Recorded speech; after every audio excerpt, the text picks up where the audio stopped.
him out. Hey, what is going on out there today, guys? Brent Abel here, webtennis.com. Friday morning, day after Thanksgiving. Hope you had a great day yesterday. Whatever you were up to, stayed safe and all that good stuff.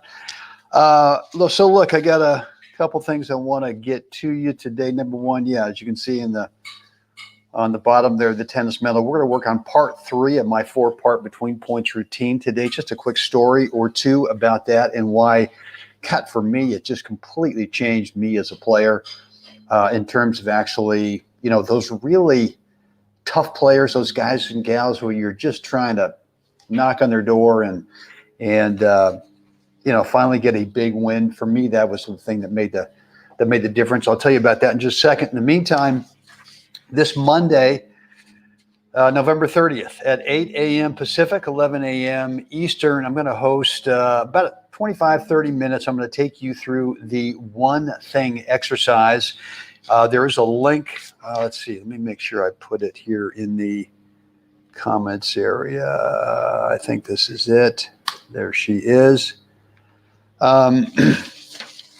I'm going to help you kind of find out what's the one specific area of your game that if you were to zero in on that thing for the next 30 days, the following 30 days, that it would be a big game changer for you. And it could be technique, it could be tactics, strategy, it could be mental. We're going to talk a little bit about the mental thing today, or it could be physical. Kind of those are the four basic categories right there. But I want to take you through the exercise in, I don't know if this is showing up. There you go. You can download that. That's just kind of a worksheet that we're going to go through on Monday, this coming Monday in a couple of days, November 30th, 8 a.m. Pacific.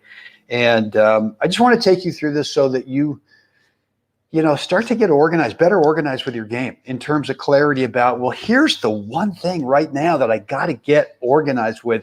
I got to figure out. And too often what happens is players, there's just not enough focus on what to work on.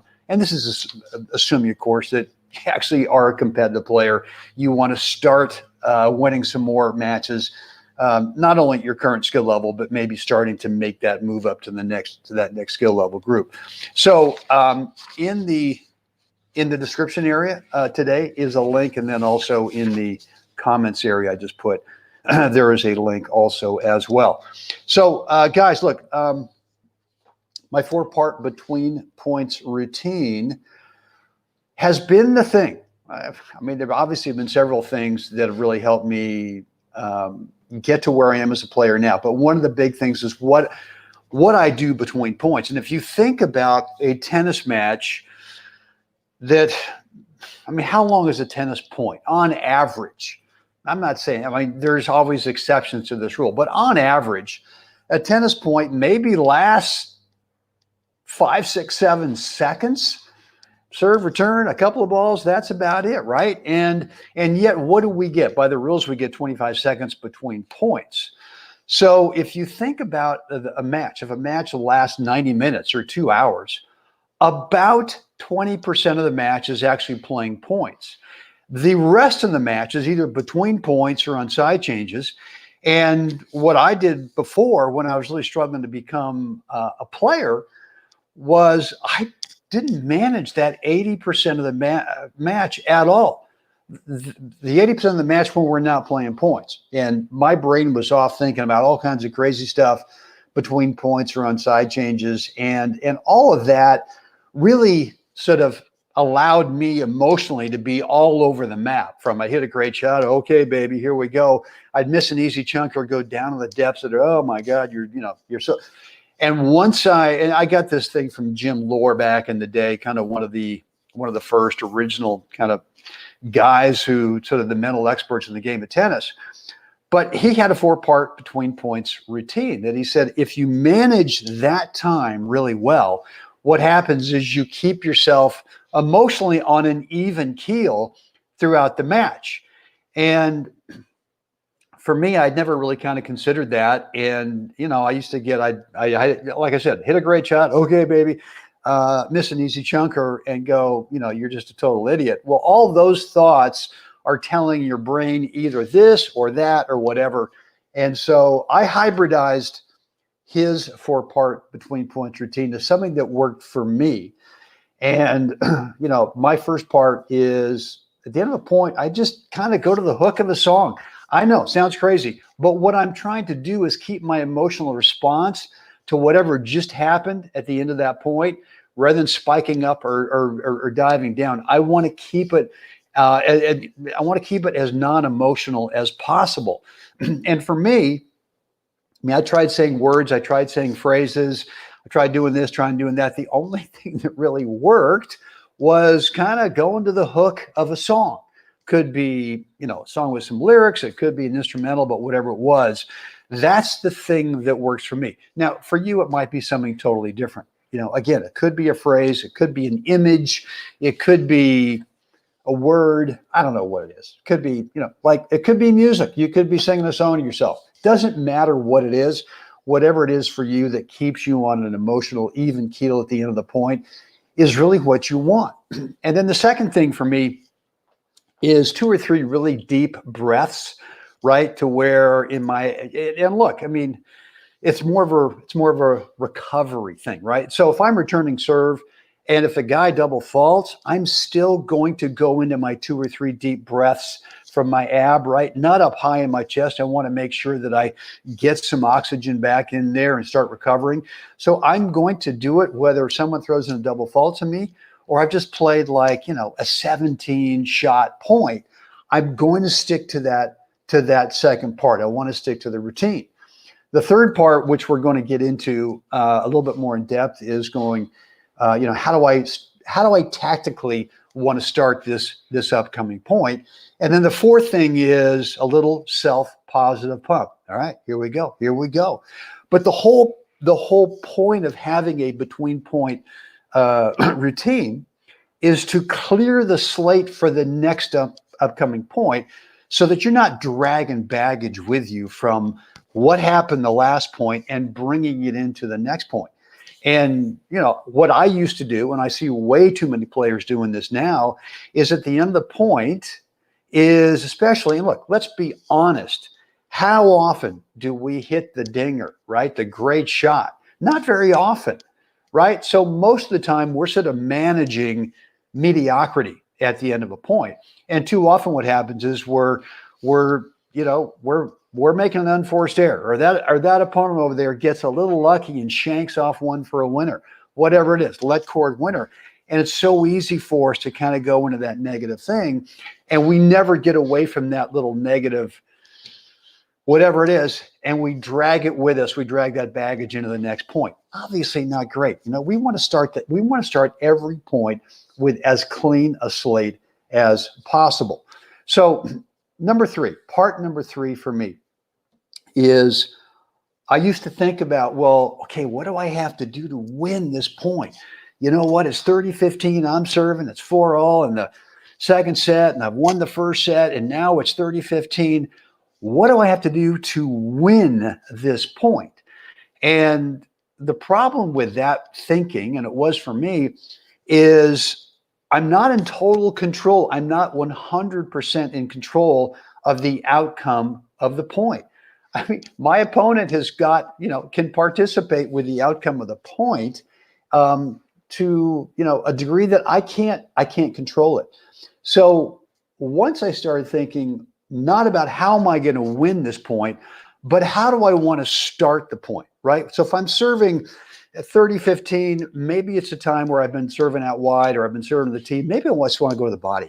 Maybe I just really want to go to the body, or I want to go, here it is. I've won the first set. It's 4-all in the second. It's 30-15. What is the serve direction or whatever? And has it been serve and volley, or has it been serve and stay back and look for a short ball? Whatever has been working the most, maybe that's the time to tell myself, hey, I'm going to start this point with that serve and volley, or I'm going to start this point by going out wide to the ad court and getting it up there and look for a short ball, whatever it is.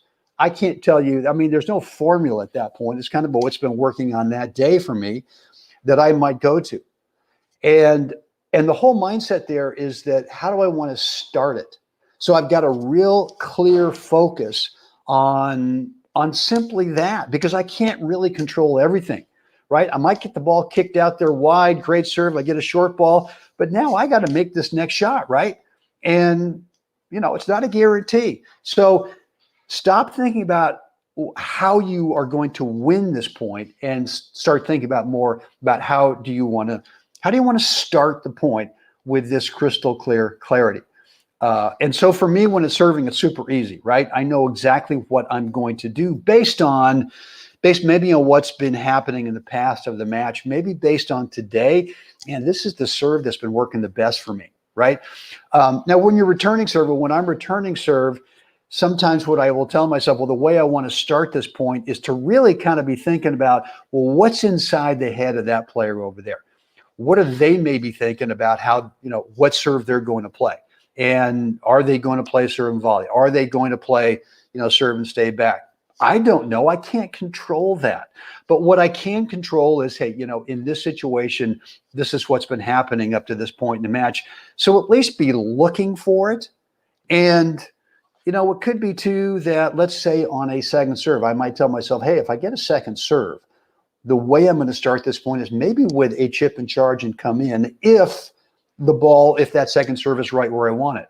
Or I might say, if I get a second serve, maybe because this guy's staying back the whole time, I'm going to play a drop shot return to serve. And that's all assuming that I get the kind of serve that I want. I could tell myself, hey, I'm going to play a chip and charge in the second serve.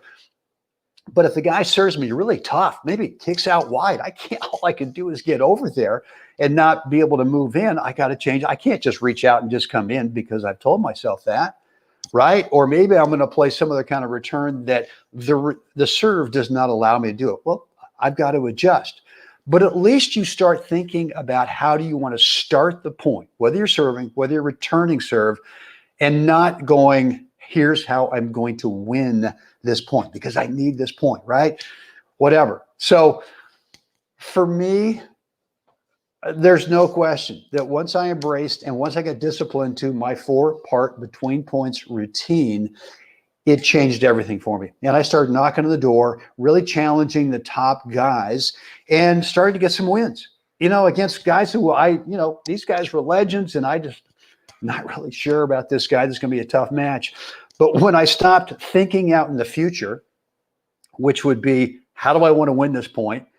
When I stopped reacting to something negative that just happened at the end of that point and just kind of stoically just clean the slate, 4 parts. It takes me 4 parts between the points to clean the slate and be able to move on to the next point. So I've got clarity about what I want to do for the next point. Once I started doing that, things change.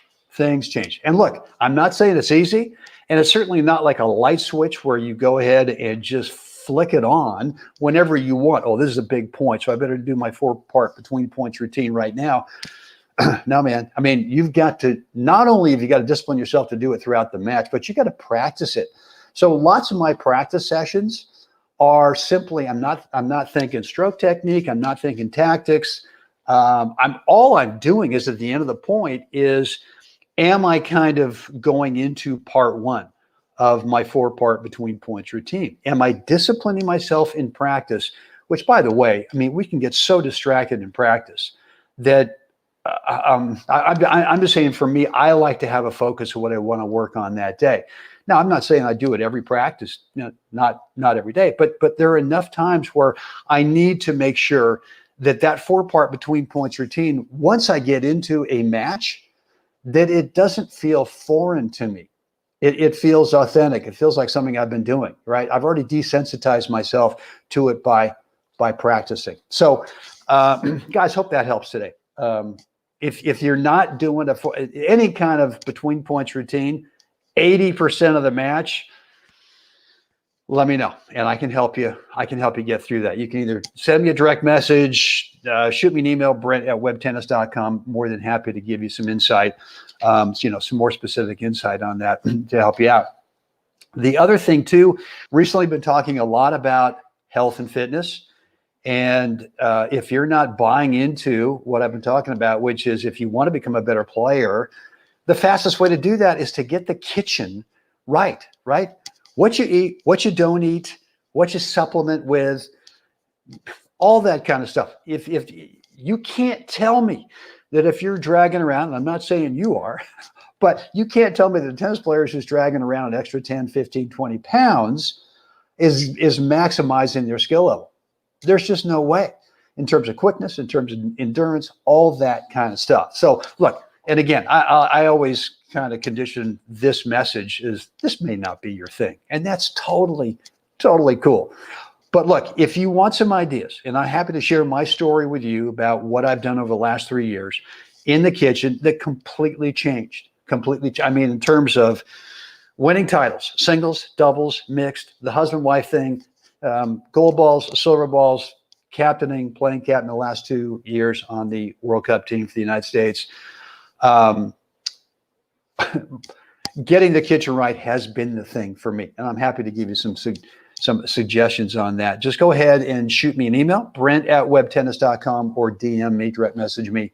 And, let me know that you want to know what I've been up to. And I'm more than happy to share that with you. And again, if this is not your thing, totally cool. No problem. No sweat. Guys, listen, that's it for me today. As always, it is time. Got to get out there today and help someone else have a spectacular day. Guys, I will see you again tomorrow.